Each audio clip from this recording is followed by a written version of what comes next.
अपनी बेटी को भी कुछ तौर तरीके सिखाओ। माँ, अरे आ गई रिया, देख तो हम सब इंतज़ार ही कर रहे थे।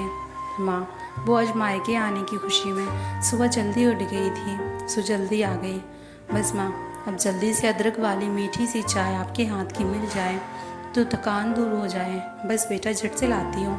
तेरे ससुराल में सब ठीक है? हाँ माँ, उन्हें क्या होना है, सब ठीक है। तेरी सासू माँ? कुछ नहीं, आजकल घुटनों के दर्द से परेशान है। अच्छा, फिर डॉक्टर ने रेस्ट को बोला होगा। अरे माँ, वो आराम ही नहीं करती हैं। छोड़ो ना, आप बताओ भाभी कहाँ है? किचन में पकौड़े बना रही है। मेथी की तुझे पसंद है ना माँ? पर मुझे आपके हाथ के ही पसंद हैं। अच्छा चल, तुम बैठ पापा के पास, मैं अभी लाती हूँ। अच्छा बेटा, बता कुछ अपने घर का हाल चाल सबका। पापा, बेटी रिया की आदत से वाकिफ़ थे। मोबाइल में घंटों लगे रहना, किसी से कोई खास मतलब नहीं रखना। माँ से इसलिए चिपकी रहती है क्योंकि माँ उसका सब काम कर देती है। माँ, पानी दो, माँ खाना दो। तभी रिया की आवाज़ आई, माँ मुझे गर्म पानी पीना है। माँ, बाथरूम स्लीपर कहाँ है? माँ, चाय बनी या नहीं? बहू कावेरी सासू माँ जी की ओर देख रही थी। हाथ पकड़ के लिया कावेरी ने माँ का। आपके आराम करने का समय है, आप प्लीज़ बैठ जाइए ना। मुझे पता है आपके कमर में दर्द है, मैं रिया जी का काम कर दूंगी। क्या माँ, आप यहाँ आराम से बैठ गई? रिया जी, लीजिए ना चाय और पकोड़े। क्या बात है माँ, आपके तो आराम के दिन आ गए हैं। हाँ बेटा, ये बात तो सच है, कावेरी के आने से तेरी माँ को बहुत आराम है। क्या पापा जी, 4 जनों में कितना सा तो काम है। वैसे भी माँ का पैर कितना सूज जाता था। माँ, मेरा सूटकेस इस कमरे में रखना ज़रा। हाँ बेटा, क्या है? सुषमा, हर बार जो तुम उसके बुलाने पर दौड़ जाती हो ना, यही गलत है। कभी तो बोलो बेटा, खुद ले लो, मैं आराम कर रही हूँ। असल में तुम्हारी वजह से रिया ऐसी हुई है। रुको, मैं देखता हूँ। क्या हुआ रिया? लो अपना सूटकेस।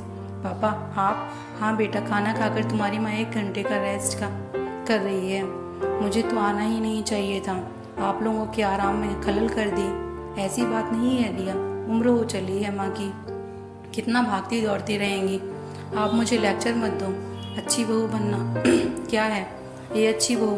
पापा, आपको तो मैं हमेशा ही बुरी लगी, इससे अच्छा तो मेरा ससुराल ही है। पिछले हफ्ते जमाई जी का फ़ोन आया था, माँ से चला नहीं जा रहा है, पर घर का सब काम उन्हें ही करना पड़ता है। रिया को किसी की तकलीफ़ महसूस ही नहीं होती है। पापा, साल भर होने को आया, पर रिया अभी तक घर वालों से जुड़ी नहीं है। मैं रिया को बहुत प्यार करता हूँ, पर माँ को दुखी नहीं देख सकता। हर वक्त बस मोबाइल में लगी रहती है।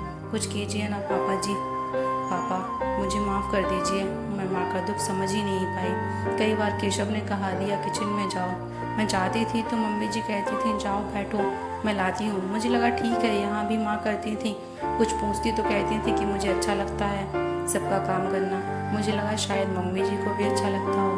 बस बेटा, माँ को आराम तो चाहिए ना, एक उम्र के बाद। क्यों, किसी की भी माँ हो, तुम्हारी की, सबकी, या फिर कावेरी की?